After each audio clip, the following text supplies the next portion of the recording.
Are you okay with voter ID? So voter ID is currently required in the state of Texas. I opposed having to How about for mail-in ballots? To vote. How about having to send your ballot in? Should you have to prove who you are? Because that's what Democrats are opposing. Pete, I just said I oppose voter ID. Currently, it's a law in Texas, but I oppose that law because I think you don't need it. You oppose voter ID? You don't think the most sacred obligation of our republic, you should have to prove who you are in order to vote? So there are a lot of Texans, actually hundreds of thousands, who don't have a driver's license, who don't drive at all. Do they have a Social Security number?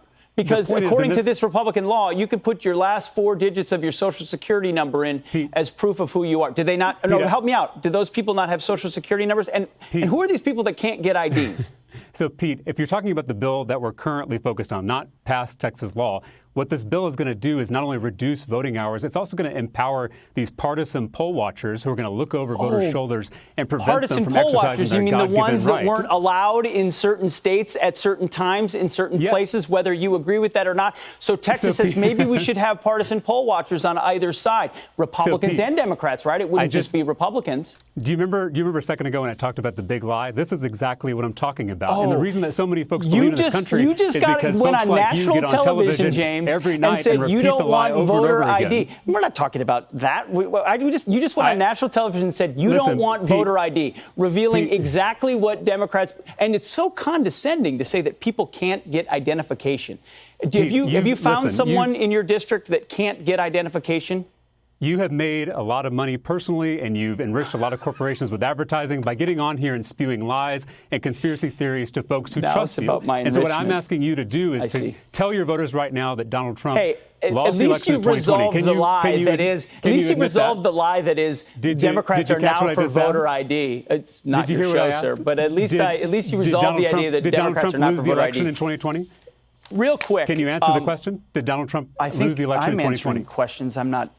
Don't really feel any obligation to answer anything of you. Is this an uncomfortable question for you? No, it's Pete, my question is, why are you in Washington, D.C. and not in Texas when your job is in Texas? Because you know it's inevitable that this bill is going to pass. Eventually, you're going to have to pay your hotel bill and go back to Texas, and Governor Abbott will declare a special session. So you're being used by national Democrats to try to pass H.R. 1 to federalize elections, which you, as a Harvard grad, should know better, because the Constitution puts that in the hands of state legislators who are supposed to be in their state, and you happen to be in Washington, D.C. I don't understand how you square that circle. I can answer. So based on the oath that I took for this office, I have to uphold the Constitution. I have to uphold our democratic system. And I, as a Texas Democrat, I'll tell you this, we lose a lot on the floor of the Texas House.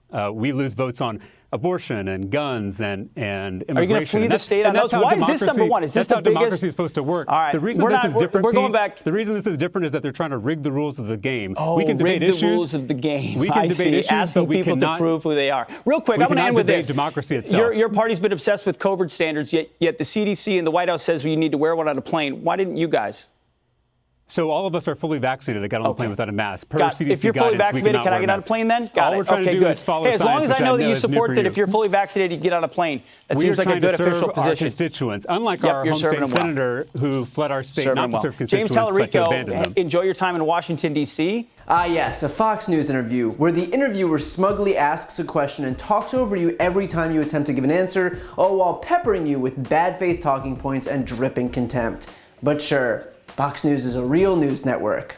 Got it. This is James Tallarico, a rising star in the Texas Democratic Party, at least attempting to give Pete Hegseth's audience a moment of honest information amid the barrage of right-wing disinformation pushed by the network, especially in light of the Texas Democrats' walkout.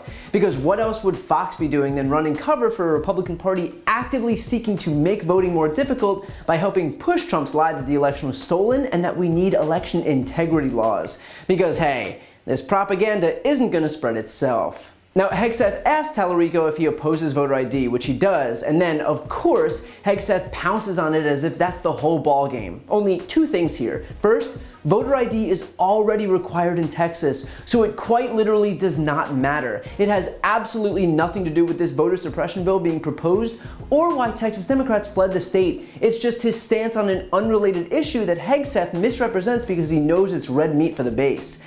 And second, even though this issue is irrelevant, still Tallarico explains that the reason he opposes voter ID is because not everyone has one. And by the way, even Stacey Abrams has explained that it's not being identified at the polls that Democrats are against, it's the fact that certain IDs are widely accepted while others aren't, like how in Texas a handgun license is accepted and yet student ID isn't, as well as the fact that because IDs aren't free, for low-income folks, obtaining one might be a monetary barrier that they can't overcome, effectively making it akin to a poll tax. But again, with all of that said, voter ID is already a requirement in Texas, and so there is zero reason to even keep talking about this. But for Pete Hegseth, the deflection is the point. Which is why, after an entire interview of bad faith tactics like this one, finally Tallarico gets to the core of the issue here. Trump lied that the election was stolen from him. It wasn't. The courts determined in over 60 cases that it wasn't, as did his own DOJ and DHS, along with Republican secretaries of states,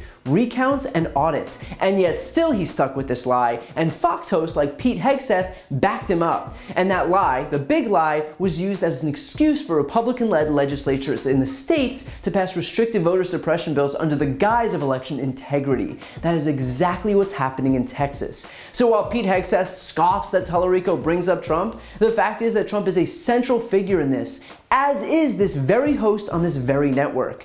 So Hegseth can pretend like this is just another Democrat complaining about Trump, but in fact Tallarico is exactly on the mark, and Hegseth knows that, which is why he devolves into a teething infant on national TV. And so when Tallarico asks Hegseth the simple question, did Donald Trump lose the election in 2020?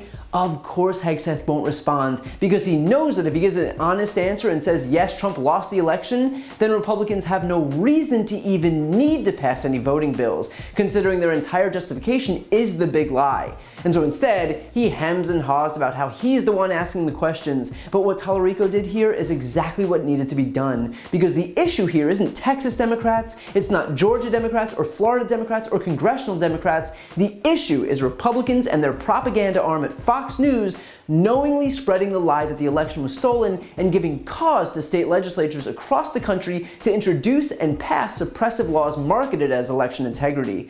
But banning 24-hour voting is not election integrity. Ending drive-through voting is not election integrity. Imposing new restrictions and paperwork requirements on individuals who help disabled voters and non-English speakers cast a ballot, and making it harder for election officials to remove partisan poll watchers who harass and intimidate voters, and imposing new civil and criminal penalties on election officials and even individual volunteers who commit any minor violation of the state's election law does nothing to preserve the integrity of voting. Instead, they do everything to make it more difficult to vote, and anyone with two eyes could see that. Tallarico even concedes that, look, Democrats in the state don't win on most issues. They lose on guns, on abortion, on immigration, but this isn't a matter of losing on the issues. This is a matter of having the rules of the game rigged against Democrats so that they don't even have a shot at debating those issues. This isn't about regular order, this is existential. It's about the survival of our democracy. Every legislative issue aside from that comes second. So Pete Hegseth can scoff and pretend that he's got no idea what Tallarico is talking about, but not only is he well aware, he's also responsible. And his meltdown here is proof of what happens when a guilty party gets exposed on national television. And one last thing. To prove Pete Hegseth wrong when he says, you know it's inevitable this bill is going to pass, please donate to Texas Democrats so that they have all the resources they need to fight as long as it takes to protect democracy. I've started an Act Blue that goes directly to the Texas House Democratic Campaign Committee. The link is in the post description of this video. These Democrats risked it all to protect democracy. They left their families and their jobs and their homes. So please, if you support what they do, show them that they're not alone. If you enjoyed that video and you're looking for a deeper dive, check out my podcast, No Lie with Brian Tyler Cohen. It's a no BS look at the top stories of the week, along with interviews with the top names in politics, like Vice President Kamala Harris, Jen Psaki, Elizabeth Warren, Nancy Pelosi, Chuck Schumer, Katie Porter, Pete Buttigieg, and more. Again, that's No Lie with Brian Tyler Cohen, available anywhere you listen to podcasts. Also, if you want to see more videos like this one, click the subscribe link right here on this screen to join the more than 1 million people who've already subscribed to my channel. And finally, to donate to my Don't Be a Mitch Fund, where I'm raising money for a whole raft of different voter outreach and voter registration groups in the closest states ahead of midterms in 2022, including Georgia, Pennsylvania, Wisconsin, North Carolina, and Texas. You can find that link on this screen as well. Thanks for watching.